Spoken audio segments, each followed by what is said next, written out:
Buenos días, soy Jesús Saavedra y les voy a hablar acerca de la evaluación de sistemas. Primero, tenemos que tener en cuenta el concepto de evaluación, y la evaluación es prácticamente un proceso el cual se aplica para poder medir las capacidades que tiene un sistema para poder cumplir con aquellos objetivos para los que fue elaborado. Ahora, tenemos que tener en cuenta que un sistema consiste en un conjunto de elementos los cuales trabajan todos en sincronía como un todo unificado para poder cumplir con una tarea específica. También hay que tener en cuenta que los sistemas pueden ser parte de sistemas más grandes o a la vez estar conformados por sistemas más pequeños. En la evaluación de sistemas existen una serie de conceptos los cuales son de fundamental importancia para la evaluación, pues. Estos conceptos vendrían siendo, primero, el conjunto de datos de prueba y datos de entrenamiento independientes. Verán, hay que tener en cuenta que la información, o por lo menos la transmisión de información de forma mutua entre el usuario y el sistema es fundamental, y esto usualmente se logra mediante el habla del usuario. Es por esto que los sistemas tanto de comprensión como de reconocimiento de la habla se han vuelto una parte fundamental de la evaluación de sistemas. Y para ello se requiere, por ejemplo, de que se tenga la mayor cantidad de fenómenos posible, o que se evalúe al sistema bajo la mayor cantidad de fenómenos posibles del habla, ya sea construcciones gramaticales, la forma común de usar el lenguaje, para que de esta forma el sistema pueda reaccionar y pueda ser medido bajo las diferentes condiciones o situaciones lingüísticas, ya sean sintácticas, semánticas o léxicas. Ahora, es importante tomar en cuenta que el proceso de evaluación siempre es parte del proceso de entrenamiento, y por lo tanto siempre pueden aparecer características o se pueden revelar datos que permitan mejorar el sistema presente.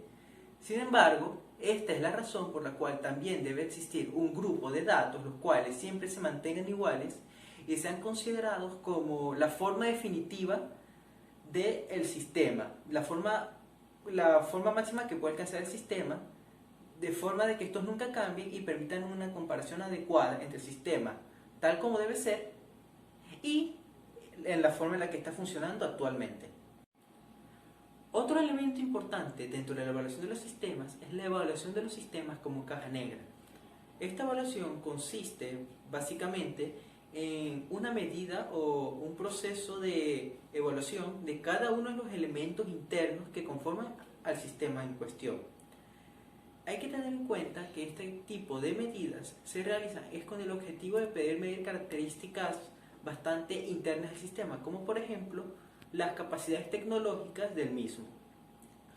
Un ejemplo de cómo se podría hacer esto, de cómo podríamos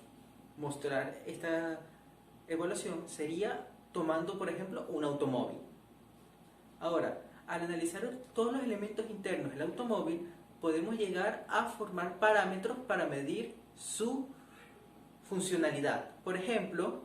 qué tan rápido puede llegar, qué tanta gasolina gasta por kilómetro recorrido, qué tan bien reacciona la direccional, o qué tanto soporte tienen los amortiguadores al ir por una carretera. Hay que tomar en cuenta también que este tipo de medidas, o las medidas de todos los componentes internos del sistema, también ayuda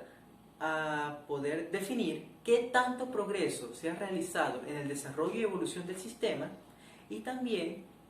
cómo todas estas características internas interactúan entre sí y cambian al realizarse un cambio en alguna de las secciones.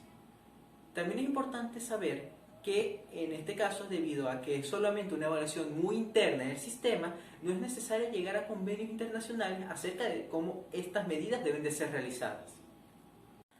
Otro elemento importante para la evaluación del sistema son las medidas cualitativas y las medidas cuantitativas. Podríamos considerar a las medidas cualitativas como aquellas comparaciones o mediciones realizadas, las cuales tienen como punto de referencia percepciones cualitativas humanas. Es decir, que por ejemplo vemos a una persona, decimos si es alta, si es de tamaño normal o si es baja, de acuerdo a nuestro propio punto de referencia y sin tener datos numéricos exactos. Mientras tanto, las medidas cuantitativas son aquellas medidas dentro de las cuales se colocan criterios estrictos y restrictivos para poder medir los diferentes rangos de acuerdo a un punto de vista determinado. Por ejemplo, si una persona mide 1,50 o menos, la consideramos baja. Si mide 1,70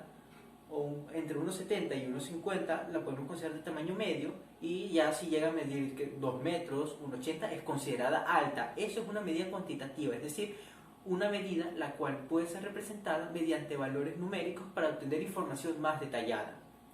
A la hora de evaluar sistemas, o por lo menos en las partes iniciales del sistema, es posible utilizar las evaluaciones cualitativas. Sin embargo, siempre será preferible, especialmente para aquellas personas que no han podido presenciar de forma directa el sistema, el uso de las medidas cuantitativas automatizadas. Hay que tener en cuenta que estas medidas cuantitativas automatizadas tienen que estar lo más estandarizadas posibles y las cuales tienen que ser capaces de repetirse. Es decir, que si una persona en una parte del mundo con un determinado sistema tuvo ciertos resultados, otra persona en otra localización, sin importar qué tan lejos esté, también debe ser capaz de lograr los mismos resultados con ese sistema, o si no, pues esto no tendría ninguna validez.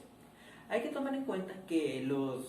medidas cuantitativas realizadas en forma automática, o al menos en forma automatizada, tienen una gran ventaja en comparación a las que son realizadas a mano por los humanos, pues estas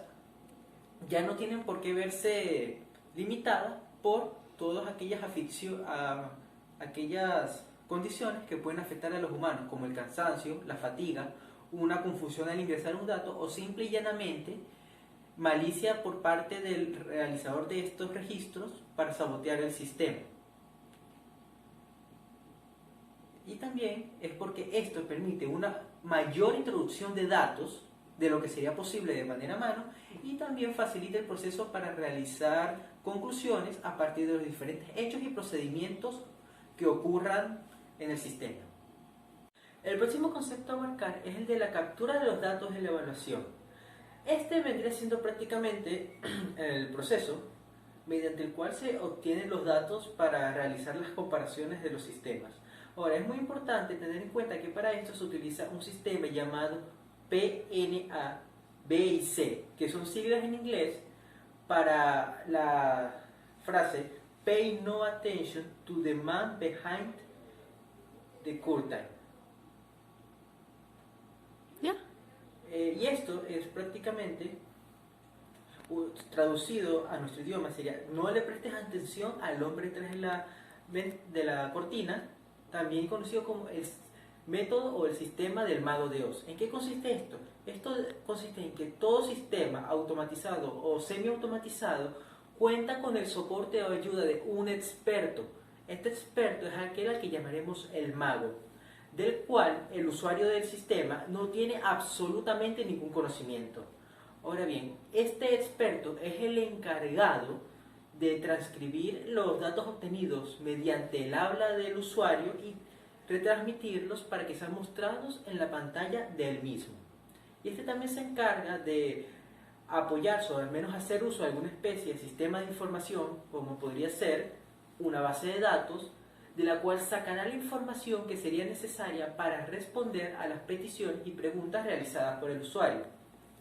Es muy importante tener en cuenta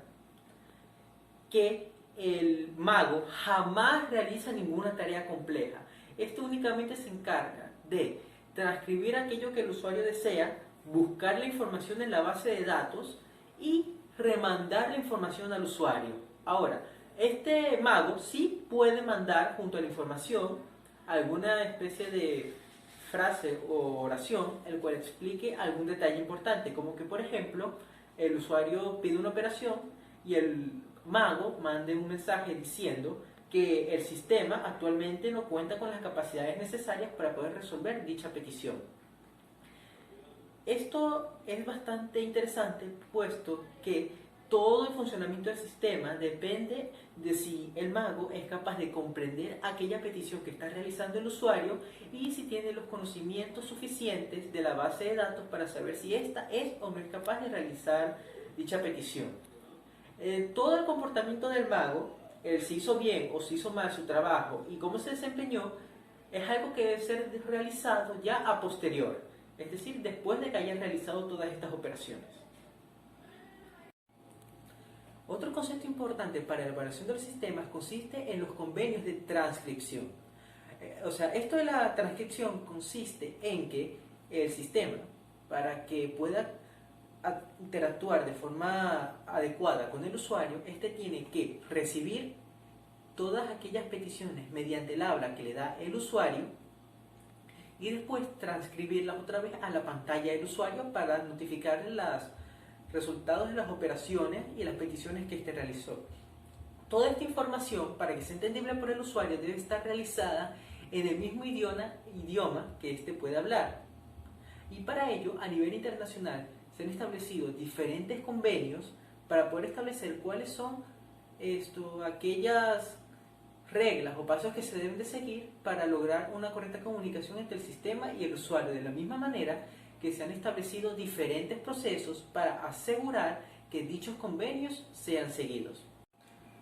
Ahora también podemos hablar de lo que son las respuestas canónicas y los sistemas para medida. Las respuestas canónicas prácticamente consiste en toda aquella información que, bajo el control del mago o el experto que trabaja junto al sistema, es enviada al usuario. Es necesario tomar en cuenta que esta información siempre debe ser corregida en caso de que el mago haya cometido algún error o porque debido a alguna conversación que haya ocurrido entre el usuario y el mago, ahora esta respuesta dependa del contexto de dicha conversación.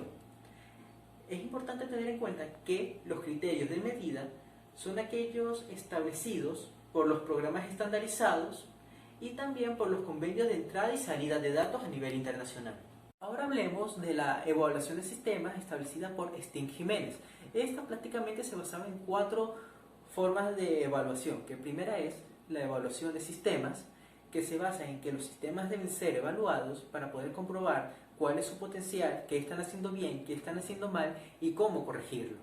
Esta clase de evaluaciones se hacen de forma cuantitativa, de forma que al establecer criterios estrictos para los diferentes rangos de la medición se pueda obtener resultados en forma numérica que reflejen cómo está trabajando el programa. Es importante que para evaluar el programa se considere si este es un conjunto de programas aislados entre sí o si por el contrario existe alguna especie de dependencia o trabajo en conjunto entre diferentes programas. De la misma manera en que se debe de saber, o al menos se debe definir, si un programa antes de ser ejecutado como tal, o un sistema antes de ser ejecutado como tal, se realizaron todas las estrategias y planificaciones necesarias para su desarrollo o si este está siendo desarrollado sin que se realizara ningún tipo de estrategia o plan a seguir. Otra de las formas de evaluación que fue establecida por Jiménez Sting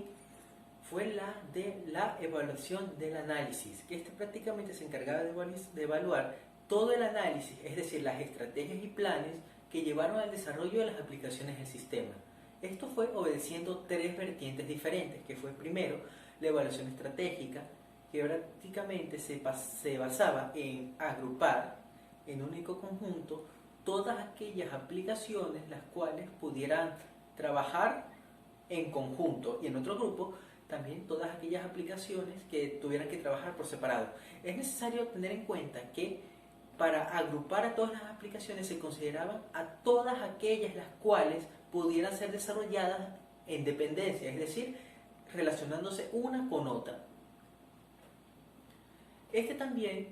se basa en otras vertientes como son los requerimientos del usuario o los inventarios de procesos de sistemas,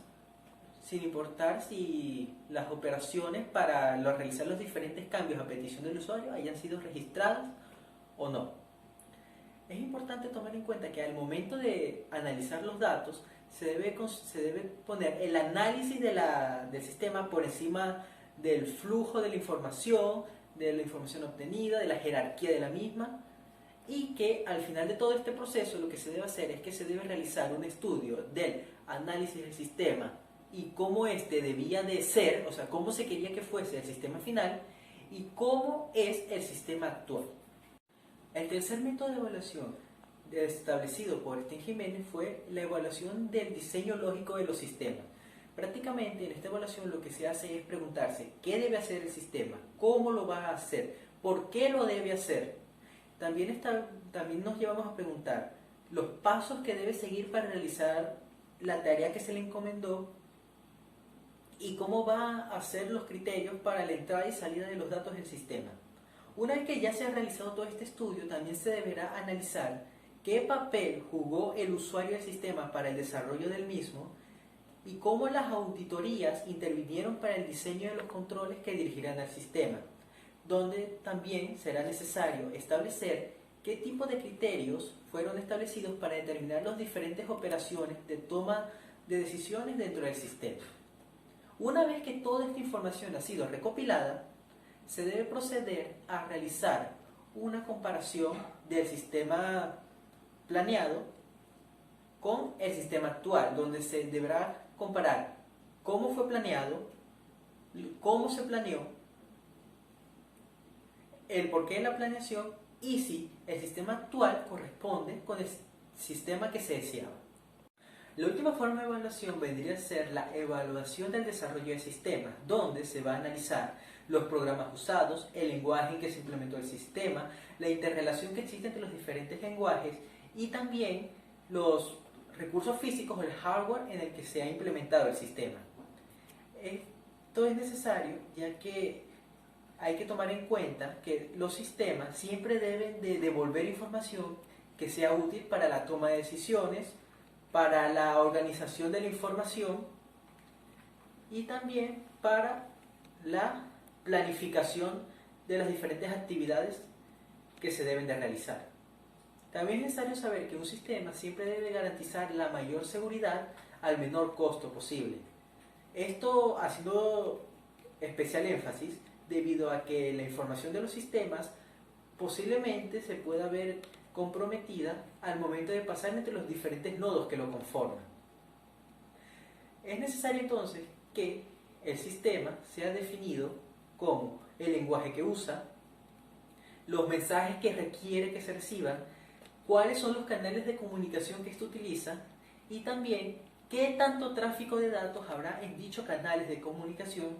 de forma en que la información que proporcione este sistema sea eficaz, sea verídica y pueda ser utilizada en los procesos de toma de decisiones. Dentro de estos sistemas también se tienen que evaluar las características propias que pueden intervenir en la funcionalidad de un sistema, como por ejemplo los recursos que éste gasta, la información que éste maneja o las personas que lo utilizan. Para finalizar, podemos llegar a la conclusión de que la evaluación de los sistemas es un proceso necesario para todo proceso que implique el desarrollo de un sistema, ya que este permite determinar si la planificación que se está tomando para cualquier tipo de sistema es correcta, si dentro del mismo sistema hay algún error o complicación, cómo deben actuar los programas que van a conformar al sistema y también los recursos que se requiere y otras características que le permitirán al ingeniero del sistema o al encargado de turno el saber si la aproximación que está tomando a este problema es el correcto o si hay algo en lo que puede mejorar. Muchas gracias.